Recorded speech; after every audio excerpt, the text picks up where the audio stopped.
Halo dan selamat bergabung bersama Vikun. Di sini tempat buat kalian para pulpa yang mau nonton ulang anime kesayangan, atau buat para wibu yang kejar setoran supaya bisa naik kasta jadi wibu elit. Tetap disaranin buat nonton anime aslinya ya. Kedepannya mungkin bakal bahas juga hal lain di luar anime. Ditunggu aja, semoga kedepannya nggak malas. Jadi minta supportnya ya. Di video pertama ini kita bakal bahas alur cerita anime yang judulnya Angel Beats. Langsung aja, berawal dari seorang cowok bernama Yuzuru Otonashi yang kebangun entah di mana. Dia juga nggak inget siapa dirinya. Mungkin dia autor channel ini, makanya Vikun. Dia disambut sama cewek bernama Yuri yang lagi ngebidik seorang Tenshi atau malaikat pakai sniper. Yuri bilang kalau Otonashi sekarang ada di dunia setelah kematian, dan Tenshi yang dia incar ini adalah musuhnya. Otonashi diajak buat gabung sama kelompok perkumpulan orang mati, yaitu Shinda Sekai Sensen atau SSS. Otonashi yang masih bingung bilang ke Yuri kalau dia mau nyamperin Tenshi, karena yang dia lihat cuma seorang cewek polos. Walaupun sempat dimarahin Yuri, Otonashi tetap nekat datengin si Tenshi karena dia ngerasa lagi dikerjain sama Yuri. Kamu malaikat? Bukan. Ah bener ini dijailin. Tapi hilang ingatan gini, ke rumah sakit aja lah. Di sini nggak ada rumah sakit. Kok nggak ada? Karena nggak ada yang sakit. Kok gitu? Soalnya semua orang udah pada mati. Ah kamu mah ikut ngerjain aku ya?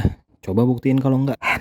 Cewek itu ngeluarin senjata di tangannya dan langsung nusuk dadanya si Otonashi. Setelah mati 3 kali, Otonashi masih bingung. Akhirnya mutusin buat gabung sama kelompok SSS sambil nunggu ingatannya balik. BTW nama kamu siapa? Monkey D. Luffy. Kaizoku ni ore wa naru. Di sore hari, Yuri jelasin kondisi dunia ini. Dia bilang kalau mereka ikutin kegiatan layaknya siswa normal, mereka bakal ditiadakan sama dewa. Siswa-siswi dan beberapa orang yang kelihatan normal ini sebenarnya berbeda sama mereka. Para normis ini semacam NPC yang emang udah ada di dunia ini sejak awal. Tenshi sedikit beda. Walaupun gak punya emosi dan tetap bahasanya payah, dia lebih pinter dari NPC lain. Malam harinya Yuri ngasih senjata ke Otonashi buat ngejalanin misi pertama. Singkat cerita, semua anggota bersiap di posisi masing-masing. Tim pengalihan bertugas buat nyanyi di atas panggung dan ditonton sama para NPC. Otonashi yang dapat posisi buat jaga di luar akhirnya berhadapan sama Tenshi. Tembakan pertama Otonashi mendarat di perut si cewek polos ini. Tenshi yang langsung ngeluarin senjata di tangannya bikin Otonashi mundur sambil terus nembak. Tapi pelurunya bisa ditangkis. Anggota yang lain akhirnya muncul dan membombardir si Tenshi. Ya walaupun tetap gak mempan karena dia punya skill guard. Di sisi lain, Yuri yang ngerasa udah saatnya misi utama nyuruh anggota tim lainnya buat nyalain kipas angin Cosmos Wadesdos. Begitu Wadesdos dinyalain, kupon makan yang dimilikin sama para NPC terbang berhamburan. Otonashi dapat salah satu kupon udon daging. Anggota lain langsung ajak dia buat mundur karena misinya udah cukup. Besok paginya Otonashi dan para anggota SSS nikmatin hasil misinya semalam. Makan bareng di kantin sekolah. Beberapa hari kemudian, SSS bersiap buat misi selanjutnya. Misi kali ini adalah perjalanan ke tempat perserikatan. Di sana ada teman-teman yang jadi penyuplai senjata. Singkat cerita, mereka semua masuk ke dalam sebuah lubang karena tempatnya ada di bawah tanah. Perjalanan mereka keganggu. Semua anggota SSS gugur satu persatu sama jebakan yang dipakai buat nyegah Tenshi datang ke sana. Dan cuma nyisain Otonashi sama Yuri. Yuri yang ngerasa gagal karena nggak bisa ngelindungin anggotanya, cerita ke Otonashi kalau semasa hidupnya dulu dia juga sempat gagal buat ngelindungin adik-adiknya yang dibunuh sama pencuri. Itulah alasan kenapa Yuri jadi pemberontak di dunia setelah kematian ini. Mereka akhirnya lanjut jalan ke tempat perserikatan. Pas sudah nyampe, orang-orang pada senang lihat Yuri. Sampai tiba-tiba ada pergerakan dari Tenshi di atas mereka. Yuri langsung nyuruh semuanya buat pergi. Soal senjata dan mesin yang ditinggalin, ternyata di dunia ini mereka bisa bikin sesuatu asal punya ingatan tentang bentuk dan cara buatnya. Mereka pun pasang peledak di tempat itu buat ngejebak Tenshi. Setelah Yuri kewalahan buat ngulur waktu, akhirnya mereka berhasil buat ngeledakin tempat dan ngebur Tenshi di sana. Nggak lama kemudian mereka berhasil sampai ke tempat perserikatan lama. Tujuan utama misi kali ini buat ngambil suplai senjata bisa dibilang gagal dan ditutup dengan Yuri ngehubungin anggota SSS yang tentu aja udah bangkit lagi. Beberapa hari kemudian diperlihatkan Iwasawa lagi mainin lagu balad. Iwasawa adalah vokalis sekaligus gitaris di tim pengalihan. Sebutannya Girl Demo yang sebelumnya manggung di misi pertama. Yuri datang buat ngasih arahan tentang misi selanjutnya, yaitu misi penyusupan ke tempat Tenshi. Sebelum misi, Otonashi ketemu sama Yui yang lagi nempelin poster Girl Demo. Yui ini fans beratnya Iwasawa, tapi Otonashi langsung ninggalin Yui karena terlalu cerewet. Di jalan dia ketemu Iwasawa yang lagi latihan. Saat istirahat, Iwasawa cerita ke Otonashi soal keluarganya. Orang tuanya sering berantem. Ayahnya pun suka kasar kalau lagi mabuk. Saat itu dia ketemu sama band yang namanya Set Machine. Iwasawa mulai bernyanyi dan bermain gitar. Musik seakan ngebantu buat ngehadapin ketidakadilan yang dia rasa. Sayangnya semua nggak sesuai harapan. Dia kena stroke akibat perkelahian orang tuanya. Saat itu hidupnya berakhir. Ternyata Yuri dan Iwasawa sama-sama punya beban karena ketidakadilan hidup. Malamnya SSS mulai menjalankan operasi. Gerdemo mulai aksinya di panggung. Sementara Yuri, Otonashi, dan Takeyama menyusup ke tempat Tenshi. Ternyata yang dimaksud tempat Tenshi cuma sebuah kamar cewek biasa. Takeyama mulai buka komputer, lalu memecahkan password dan menganalisa program Tenshi. Seperti yang diharapkan, Tenshi teralihkan dan datang ke panggung Gerdemo. Kali ini Tenshi membawa beberapa orang lelaki dewasa. Para lelaki itu melarang konser di aula sekolah. Mereka kemudian menyita alat musik, termasuk gitar kesayangan Iwasawa. Iwasawa marah begitu gitar kesayangannya disita. Dengan sekuat tenaga, dia merebut gitar itu dari mereka. Sambil bersedih, Iwasawa mulai menyanyikan lagu balad yang dari dulu ingin dia nyanyikan. Lagu itu sangat menyentuh, membuat setiap orang yang ada di sana terdiam haru. Bahkan Tenshi sendiri tampak terkesima mendengarnya.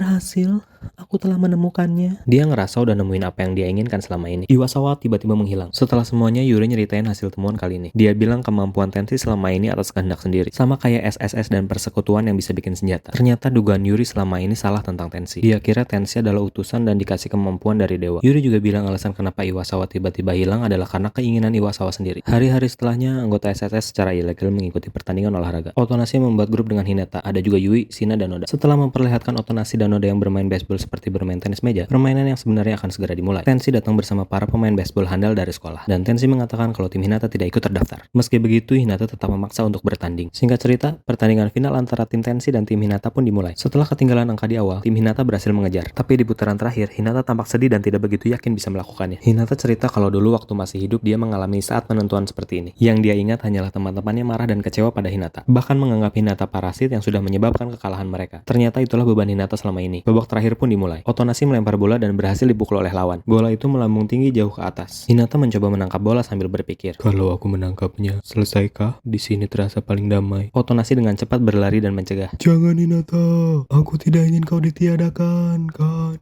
Yui yang lebih cepat menarik Hinata dan mengajaknya bergulat. Hinata kesal dan balik mengunci Yui. Di sisi lain, Otonashi tampak tersenyum lega. Hari berganti dan Yuri sebagai ketua udah nyiapin rencana baru buat ngejatuhin Tenshi. Kali ini rencananya Yuri mau sabotase lembar jawaban Tenshi buat jatuhin nilainya. Tenshi adalah ketua OSIS di sekolah, dan rencana ini bisa hancurin reputasinya di hadapan NPC lain. Dimulai dari nyari nama asli Tenshi buat ditulis di lembar jawaban yang bakal ditukar nantinya. Singkat cerita, Otonashi tahu kalau nama asli Tenshi itu adalah Tachibana Kanade. Dia sedikit mikir, kalau Tenshi sebenarnya gadis lembut dan cantik sesuai namanya. Mulai. Perjalanan dari rencana panjang yang penuh lika-liku dan juga beberapa kali kegagalan akhirnya selesai. Di sisi lain, Otonashi mulai meragukan apakah yang mereka lakukan benar atau tidak. Setelah itu, Otonashi lihat Tenshi keluar dari sebuah ruangan. Dia coba buat nanya, kenapa? KPP. Beberapa hari kemudian, diumumin kalau Tachibana Kanade alias Tenshi mengundurkan diri sebagai ketua OSIS. Malamnya, SSS langsung ngejalanin misi pencurian makanan lagi. Gerdemo yang vokalisnya diganti sama Yui mulai aksi pengalihan di panggung. Tenshi pun datang, tapi kali ini kelihatan beda. Otonashi yakin kalau dia nggak niat nyerang. Tenshi langsung masuk ke aula. Yuri bingung dan ngerasa ada yang aneh sama Tenshi. Besoknya, Otonashi ternyata dapat kupon makanan tahu Sichuan super pedas. Otonashi sama Hinata kaget sama rasanya yang pedas banget, tapi ternyata setelahnya jadi kerasa enak. Yuri bilang kalau itu juga makanan yang dibeli Tenshi semalam. Hinata sama Otonashi lumayan kaget. Naoi Ayato, si ketua OSIS yang baru ternyata lebih bahaya. Satu persatu anggota SSS yang ngelanggar aturan ditangkap dan dikurung. Suatu siang, Otonashi beraniin buat ajak Tenshi makan tahu Sichuan bareng. Bener-bener. Pas makan, mereka disamperin sama Naoi dan bilang kalau mereka ngelanggar aturan karena makan di jam kosong. Mereka akhirnya dibawa dan dikurung di satu ruangan kecil. Yuri nelpon Otonashi dan bilang keadaan di luar kacau banget. Ternyata Noi ini bukan NPC, tapi manusia biasa kayak mereka. Dan bahkan dia suka ngebully NPC, apalagi setelah jadi ketua OSIS. Yuri yang lagi perang sama Noi nyuruh Otonashi buat bawa Tenshi biar bisa nyelesain perang di sana. Dengan skill hand sonicnya, Tenshi bisa hancurin pintu. Kok nggak dari tadi ya? Jangan-jangan. Mereka akhirnya nyampe di lapangan. Ternyata semua anggota SSS sudah terkapar di tanah. Noi nyuruh Tenshi buat pergi aja dari sana. Tapi karena Otonashi udah minta bantuan, Tenshi akhirnya ngeluarin hand sonicnya. Noi ngaku jadi dewa dan gak ada yang boleh nentang dia. Dia juga bilang kalau semasa hidup dia sengsara dan ngerasa di dunia yang sekarang berhak jadi dewa. Otonashi teriak dan ngedorong Naoi pas dia mau ngedeketin Yuri. Dia marah dan gak setuju sama jalan pikiran Naoi. Naoi akhirnya cerita kalau semasa hidup, saudara kembarnya meninggal. Ayahnya sakit dan selalu ngebandingin dia sama saudaranya yang lebih baik. Naoi ngerasa gak dianggap, hidupnya hancur dan akhirnya marah sama dewa. Otonashi langsung peluk Naoi dan ngebantah perkataannya tadi. Naoi, nang ploy. Naoi akhirnya gabung sama SSS. Yuri minta bantuan buat coba balikin ingetannya Otonashi, karena ternyata dia jago hipnotis. Otonashi awalnya ragu, tapi akhirnya percobaan dimulai. Flashback. Otonashi lagi cerita ke adiknya yang udah terbaring di rumah sakit selama 2 tahun. Otonashi niat bawa adiknya keluar pas hari Natal, tapi dokter ngelarang. Pas Natal datang, Otonashi nekat diam-diam bawa adiknya buat lihat suasana malam Natal. Adiknya seneng dan terima kasih sama kakaknya. Tapi setelah itu si adik meninggal. Otonashi merasa hidupnya nggak berarti. Dia baru sadar tujuan hidupnya selama ini buat nyenengin adiknya. Tapi kemudian dia bangkit. Dia ngerasa masih bisa nyari tujuan hidup yang lain. Suatu hari Otonashi mengalami kecelakaan kereta di perjalanan menuju ujian masuk. Balik ke masa sekarang. Udah ingat belum? Otonashi minta Yuri sama Naoi buat tinggalin dia sendiri. Dia ngerasa kacau karena harus mati di tengah mencari tujuan hidup dan belum mencapai apapun. Tapi dia masih berusaha bangkit dan balik ke SSS. Hari itu Yuri ngajak yang lain pergi mancing di sungai. Tanpa pikir panjang, Otonashi ngajak Tenshi ikut mancing bareng. Tenshi bilang kalau itu pelanggaran dan nggak mau ikut. Otonashi langsung narik tangan Tenshi dan maksa ikut. Anggota yang lain gak terima karena nganggap dia musuh. Tapi semuanya keputusan Yuri dan dia ngebiarin Tenshi ikutan. Di sungai ternyata Tenshi nggak bisa mancing. Umpan yang dia lempar juga malah nyangkut ke mulut Hinata. Walaupun udah diajarin sama Otonashi, tapi sekarang Takeyama yang jadi korban. Sampai akhirnya Tenshi narik baju Otonashi buat ngasih tahu kalau umpannya ada yang narik kuat banget. Air di sekitar kail Tenshi tampak sampai muter dan bergelombang. Semuanya bantuin buat narik monster sungai itu. Terus Tensi pakai hand sonic buat motong ikannya. Karena bingung ikan sebanyak ini mau diapain, Otonasi punya ide buat ajak para NPC buat makan bareng. Pas lagi persiapan masak, Otonasi minta ke Tensi biar bisa temenan sama mereka semua. Dia juga minta izin buat manggil pakai nama depan.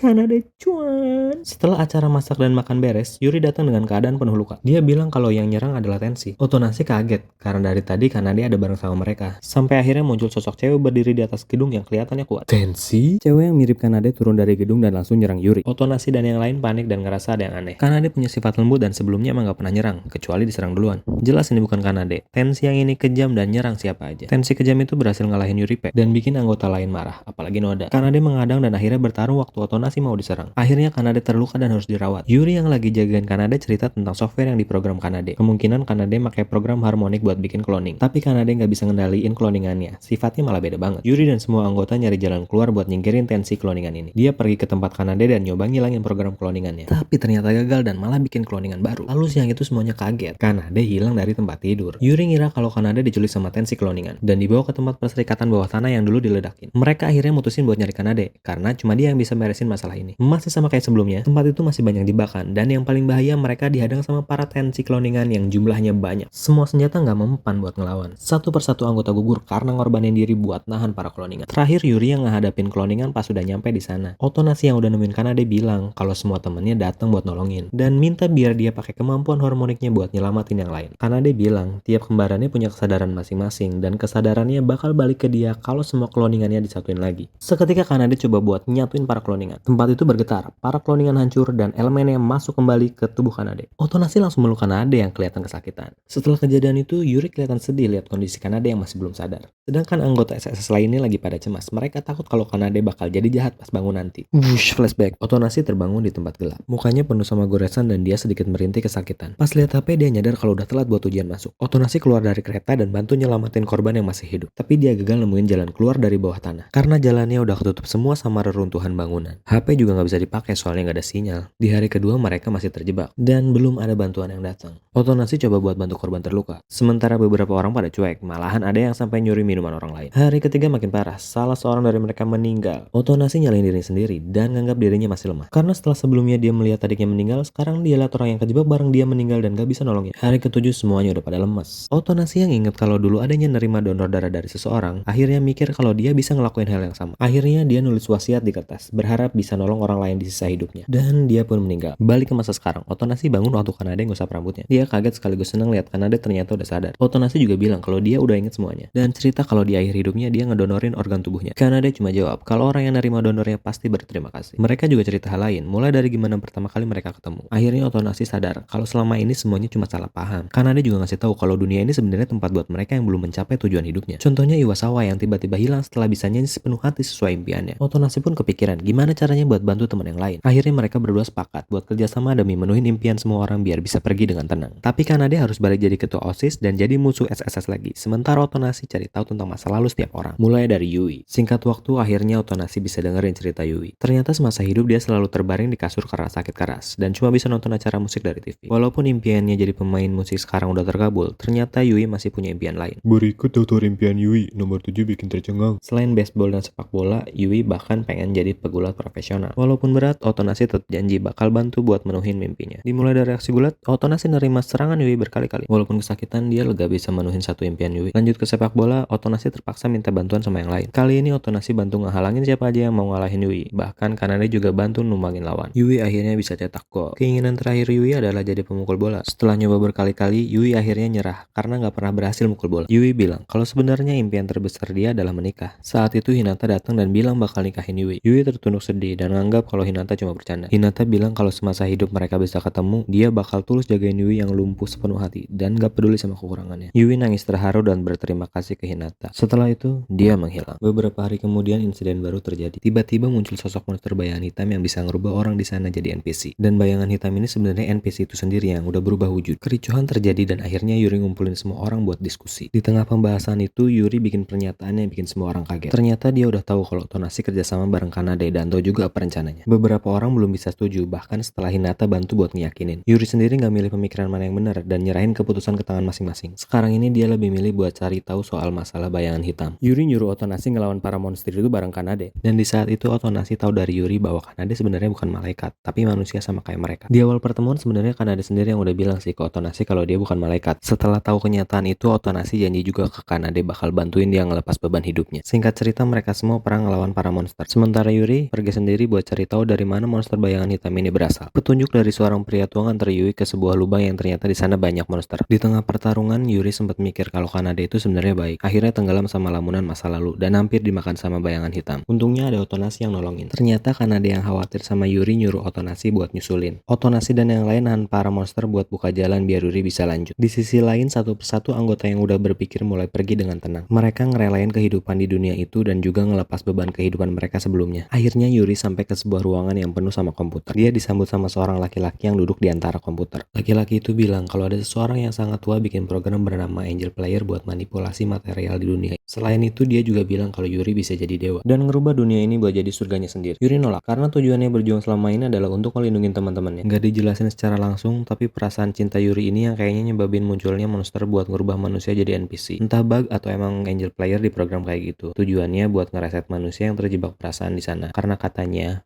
orang tua yang bikin program ini ditinggalin sama pujaan hatinya dan harus ngalamin masa penantian panjang. Akhirnya dia ngerubah dirinya sendiri jadi NPC. Lanjut ke cerita. Tanpa basa-basi lagi, Yuri dengan emosi ngancurin semua komputer yang ada di sana. Yuri terduduk diam, berpikir kalau semuanya udah selesai dan gak ada alasan lagi buat dia tinggal di dunia itu. Yuri tenggelam dalam perasaan dan bikin dia ngeliat adik-adiknya yang bilang kalau perjuangan Yuri udah cukup dan juga ngucapin terima kasih. Setelah itu Yuri dirawat. Waktu Yuri bangun, Otonasi lalu bilang kalau Kanade punya satu keinginan dan mereka pergi ke aula sekolah. Ternyata Kanade punya keinginan buat ngerasain upacara kelulusan dan udah nyiapin semuanya. Acara dimulai dari penyerahan ijazah buat setiap orang. Dilanjut Otonasi sebagai perwakilan kasih pidato singkat tentang kisah pertama kali dia datang ke dunia itu. Setelah itu mereka semua berdiri buat nyanyiin lagu kelulusan dan upacara kelulusan Shinda Sekai Sensen ditutup. Naoi berjalan ke depan Otonasi sambil menangis untuk mengucapkan terima kasih. Otonasi mengusap kepalanya dan kemudian Naoi menghilang. Selanjutnya Yuri yang menyesal karena tidak bisa berteman dengan Kanade lebih cepat. Dia meminta maaf. Yuri yang gak kuat nahan air matanya meluk Kanade dan ngucapin salam perpisahan. Otonasi sama Hinata juga ucapin terima kasih ke Yuri yang udah banyak bantu mereka. Dan Yuri kemudian menghilang. Disusul Hinata yang ngucapin terima kasih ke Otonasi. Akhirnya tinggal Otonasi sama Kanade. Otonasi bilang ke Kanade kalau dia mau tinggal di sini buat ngelurusin orang-orang baru yang bakal datang ke dunia itu nantinya. Otonasi meluk Kanade dan ngungkapin perasaan yang dia simpan selama ini. Ternyata Kanade adalah orang yang dapat donor jantung dari Otonasi waktu masih hidup. Dan alasan dia terjebak di dunia itu adalah buat berterima kasih sama penolongnya. Kanade kali ini manggil Otonasi pakai nama depannya dan nyuruh Otonasi ucapin sekali lagi tentang perasaannya.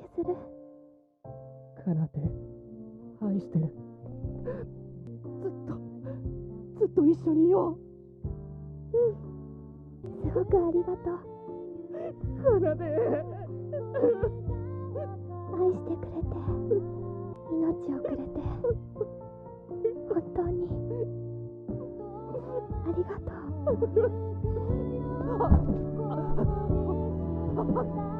かなで Tamat. Terima kasih sudah menyaksikan, support dari kalian akan sangat berarti buat channel ini.